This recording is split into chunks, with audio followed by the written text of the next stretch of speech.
Success is a journey not a destination. यश कोणतेही कार्य अडथळ्या वाचून पार पडत नाही आणि जोपर्यंत अडथळे येत नाही तोपर्यंत सुद्धा आपण यशापर्यंत पोहोचत नाही.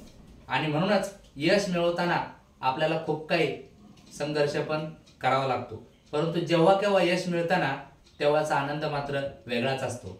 नमस्कार, मी मनोहर इनामे सर.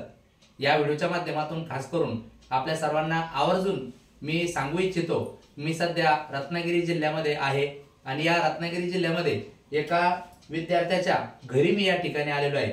आणि हा असा विद्यार्थी आहे की या विद्यार्थ्याचा रत्नागिरी जिल्ह्यातून नवोदय परीक्षेमध्ये प्रथम क्रमांक आलेला आहे. आज आपण या व्हिडिओच्या माध्यमातून खास करून त्याची तसेच त्याचे आई वडील या ठिकाणी आहेत, त्यांची आपण मुलाखत घेणार आहोत.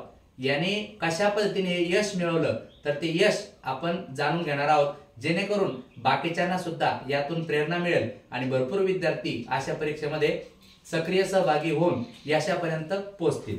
तर बाळा, सगळ्यात अगोदर तुझं पूर्ण नाव सांग. माझे पूर्ण नाव ध्रुव दत्तात्रय क्षीरसागर. बर, तुझ्या शाळेचं पूर्ण नाव सांग. जगद्गुरु नरेंद्राचार्यजी महाराज एज्युकेशनल इन्स्टिट्यूट ऑफ नाणीज. बर, आता तुला पुढचा प्रश्न असा आहे की तुझं आताच नवोदय परीक्षेमध्ये घवघवीत तू यश मिळवलेलं आहे, अगदी जिल्ह्यातून तू पहिला क्रमांक मिळवलेला आहे. तर हा जो पहिला क्रमांक ज्या दिवशी तुला मिळाला, तू निकाल बघितला त्यावेळेस तुला कसं वाटलं? खूप आनंद झाला. निश्चितच खूप आनंद झाला. बर, हे सगळं मिळवणं सोपं नाही, कारण भरपूर जण सुद्धा प्रयत्न करत होते, कारण जिल्ह्यातून टॉप येणं ती पण सोपी गोष्ट नाही. तर हे सगळं करत असताना किती वेळा अभ्यास करायचा तू? तुझ्या अभ्यासाचं नियोजन कसं होतं आणि कशा पद्धतीने रोज अभ्यास करायचा? कोणत्या विषयाला किती प्राधान्य होतं? काय तुझं नियोजन होतं? मी दररोज तरी किमान 2 तास अभ्यास करायचो. 2 तास? अच्छा. आणि त्याच्यामध्ये खास करून गणित, बुद्धिमत्ता, बरोबर ना, मराठी पण विषय आहे. तर तुझ्यासोबतचे बाकीचे पण मित्र असतील, तर तुझा सेल्फ म्हणजे घरी वैयक्तिक अभ्यास होता की बाहेर कुठे क्लास वगैरे लावले होते? काय केलं होतं? घरी पण अभ्यास करायचो आणि क्लास पण लावलेले.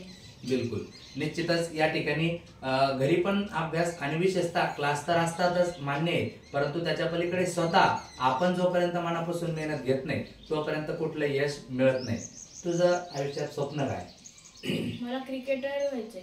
अच्छा, क्रिकेटर व्हायचंय. बरं, याचं स्वप्न आहे क्रिकेटर व्हायचंय. क्रिकेटर तुझा आवडता खेळाडू कोणता मग? MS धोनी. MS धोनी.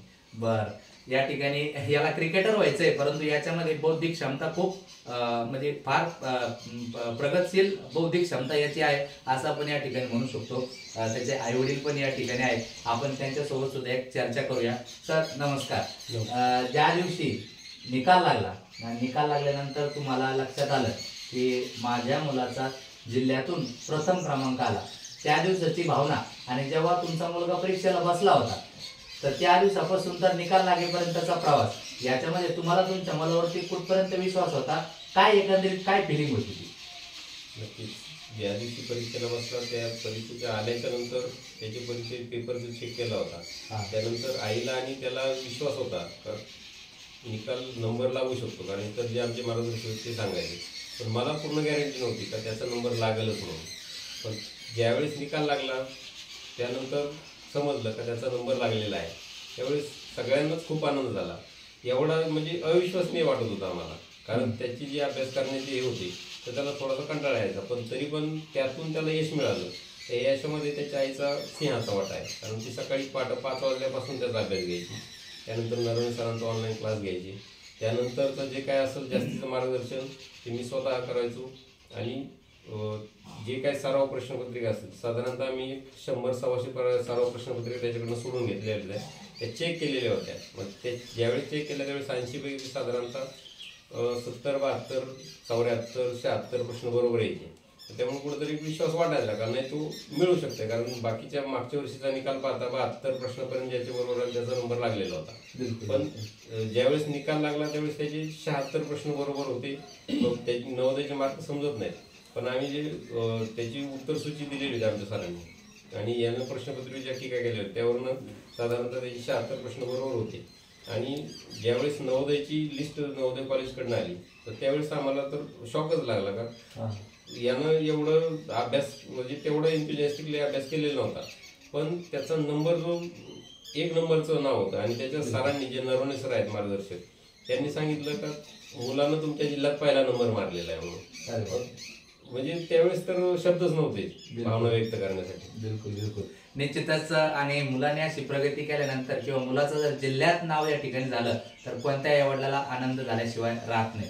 असं म्हणतात, प्रॅक्टिस मेक्स मॅन परफेक्ट, सरावानेच माणूस परिपूर्ण होतो. याच्या यशाचं खरं रहस्य तर मला सरांच्या या ठिकाणी सांगण्यातून कळालं की जवळपास 100 प्रश्नपत्रिका यांनी सोडून घेतल्या होत्या. आणि असं जर प्रत्येक पालकांनी जर केलं की आपल्या मुलाकडून जी परीक्षेची तयारी आहे त्याचे सराव जर करून घेतला चांगला, तर निश्चितच प्रत्येकाला असं यश मिळू शकतं. सर, मला हे सांगा की आता त्याचं तर म्हणणं आहे की मला क्रिकेटर बनायचं त्याचं स्वप्न आहे. यानंतर त्याचा हा निकाल बघून किंवा त्याची बौद्धिक क्षमता बघून आता तुम्हाला त्याचं भवितव्य म्हणून काय तुमची इच्छा आहे, का त्याचं जे स्वप्न आहे त्या पद्धतीने तुम्ही जाणार, काय वाटतंय सगळ्या गोष्टीवर? त्याचं स्वप्न कसं होतं, त्याचं वय कमी आहे त्यामुळे ते स्वप्न सारखं बदलत असतं. तो कधी म्हणतो मला सायंटिस्ट व्हायचं, कधी म्हणतो मला IAS ऑफिसर व्हायचं, कधी म्हणतो क्रिकेटर व्हायचं. आता सध्या त्याला वाटतं क्रिकेटर व्हायचं, पण भविष्यात ज्यावेळेस त्याची पुढची वाटचाल असेल, जर तो कॉम्पिटेटिव्ह एक्झाम मध्ये जर टिकला तर तो नक्कीच IAS होईल. जर त्याची आवड विज्ञानाकडे आहे, गणित पण त्याला खूप आवडते, त्यामुळे तो इंजिनिअरिंग किंवा सायंटिस्ट जे काय आहे याच्यात तो नक्कीच प्रगती करेल असं आम्हाला वाटतं. बिलकुल बिलकुल, निश्चितच. आणि मुलांना जशी समज येते त्या पद्धतीने मुलामध्ये त्या ठिकाणी त्यांच्या स्वप्नापर्यंत सुद्धा त्यांचे स्वप्नही बदलतात आणि त्या पद्धतीने पुढे चालून सर आणि आई वडील म्हणून या ठिकाणी दोघेही चांगली तयारी करून घेणार यात काही शंका नाही. या ठिकाणी मुलाची आई पण आहे आणि खरं तर वडील तर बऱ्याच वेळेस बाहेरच असतात. खरं काम करून घेण्याचं काम आणि मुलांकडून अभ्यास करून घेण्याचं काम घरात कोणी करत असेल तर एक आई करत असते. तर ध्रुवच्या यशाबद्दल आई म्हणून तुम्हाला काय वाटते? नमस्कार. ध्रुव मुळात हुशारच आहे, पण त्याच्यामध्ये कसं आता जी मुलं आहेत, आता ध्रुवची जी बॅच आहे ती कोरोनाची बॅच म्हणून सगळीकडे प्रसिद्ध आहे. आणि कोरोनाच्या कालावधीमध्ये मुलांना मोबाईलचं जास्त व्यसन लागलेलं आहे. तर त्या व्यसनापासून सर्वात पहिल्यांदा मुलाला दूर करावं लागलं, कारण त्याला एक ध्येय निश्चित करून द्यावं लागलं की त्याच्या वडिलांनी आणि त्याच्या शिक्षकांनी त्याला ध्येय सांगितलं की तुला नवोदयला इलिजिबल होऊन दाखवायचं आहे. त्याच्यामुळे ते ध्येय आधी त्याच्या मनामध्ये बिंबवलं. त्यानंतर मग आम्ही पुढे काय काय मग पुस्तकं जी आम्हाला मार्गदर्शक पुस्तकं सांगितली, त्यानंतर कशा पद्धतीने अभ्यास करायचा, कशा पद्धतीने प्रश्नपत्रिका सोडून घ्यायच्या. त्याच्या वडिलांनी सुद्धा प्रश्नपत्रिका सोडवल्यानंतर त्याचं जे जे चुकलं ते रोज आम्ही संध्याकाळी 1 तासभर बसून त्याचं गणितामध्ये जे चुकलं ते परत दुरुस्त करून घ्यायचं. मग मराठीत काय जो भाग कच्चा आहे तो पूर्ण करण्यामध्ये त्यांनी म्हणजे कंटाळा केला नाही. जरी दिवसभराच्या तो अक्षरशः सुट्टीच्या दिवशी 4 प्रश्नपत्रिका सोडवायच्या एका दिवशी आणि संध्याकाळी परत 1 तास बसून जे चुकलं आहे ते परत दुरुस्त करून नंतर मगच झोपायचं. आणि सकाळी उठलेलं टार्गेट फिक्स असायचं की 5 वाजता उठायचंच आहे. म्हणजे हे जे आहे आपलं दिवसभराचं टार्गेट जर आपण कम्प्लीट करू शकलो तरच आपण आपल्या आयुष्याचं टार्गेट कम्प्लीट करू शकतो. आणि हे त्यांनी दाखवून दिलं आहे. आणि ज्या दिवशी आम्हाला त्याचा नंबर लागेल, प्रश्नपत्रिका ज्या दिवशी पेपर झाला तेवढी गॅरंटी होती की त्याचा नंबर लागेल, पण जिल्ह्यातून पहिला येईल त्या दिवशी खरंच आम्हाला म्हणजे आम्ही सगळेच अगदी आनंदाश्राने भारावून गेलो होतो. आणि खरंच त्यांनी त्याच्या करून दाखवलेलं आहे. निश्चितच या ठिकाणी खरंच त्याने ते करून दाखवलं. आणि एक आई म्हणून सगळ्या गोष्टीची तयारी या ठिकाणी यांनी घेतलेली आहे, तयारी पण केलेली आहे. सर, मला शेवटचा प्रश्न तुम्हाला विचारायचा आहे की भरपूर ग्रामीण भागामध्ये भरपूर टॅलेंट आहे, भरपूर मुलं त्या ठिकाणी त्यांच्याकडे अनेक मोठी अशी बुद्धिमत्ता असतात, परंतु योग्य मार्गदर्शन त्यांना मिळत नाही. तर असे भरपूर असतात की त्यांच्यासाठी तुम्ही काय सुचवाल? आई वडिलांना सुद्धा काय सांगाल की तुम्ही मुलांकडून कशी तयारी करून घ्या जेणेकरून तुमची मुलं यशापर्यंत पोहोचू शकतात? काय बोलाल? गुरुचं काम आहे मार्गदर्शन करणं, पण ज्यावेळेस गुरु मार्गदर्शन करतात त्यावेळेस तेवढीच साथ त्याला त्याच्या आई वडिलांची आवश्यक असते, त्यांचे जे पालक आहेत त्या मुलाचे. तर त्यांनी पण तेवढंच लक्षपूर्वक आपल्या पाल्याच्या भविष्याबाबत जागरूक असणं खूप गरजेचं आहे.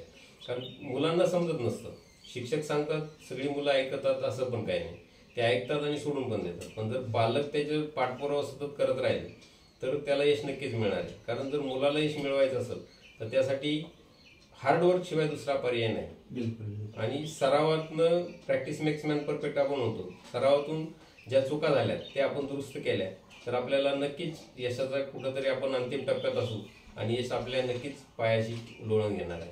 निश्चितच या ठिकाणी आपण समजू शकतो की प्रत्येकाला जर यशस्वी व्हायचं असेल तर गुरुंच्या सोबत तर आहेच, परंतु प्रत्येक आई वडिलांनी सुद्धा त्या ठिकाणी एक सपोर्ट म्हणून काम केलं पाहिजे. आणि विशेषतः मुलांचा घरी अभ्यास करणारा एक व्यक्ती तरी असावं की घरी अभ्यास घेतल्यानंतर निश्चितच मुलांना सुद्धा एक विश्वास मिळतो की मला सुद्धा कोणतरी बघणार आहे आणि आई वडिलांना अपेक्षा आणि मुलांनी केलेली प्रगती याचं 100% झाल्याशिवाय राहत नाही. असो, या ठिकाणी खूप आनंद वाटला तुम्हा सर्वांना या ठिकाणी चर्चा केली आणि खरं तर ध्रुवच्या यशाबद्दल अभिनंदन तुझं ध्रुव. आणि निश्चितच याचं जे काही स्वप्न आहे तर ते स्वप्नपूर्ती हो. निश्चितच त्याचे आई वडील यासाठी निश्चितच मेहनत घेतील आणि या सर्वांना माझ्याकडून खूप साऱ्या शुभेच्छा.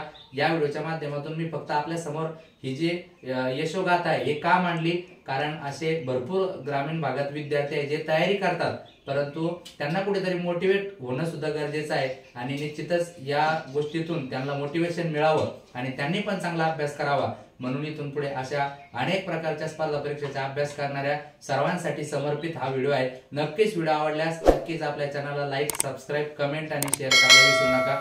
भेटूया पुढच्या व्हिडिओमध्ये अशाच पद्धतीची नवनवीन माहिती घेऊन. या व्हिडिओसाठी इतकंच. धन्यवाद.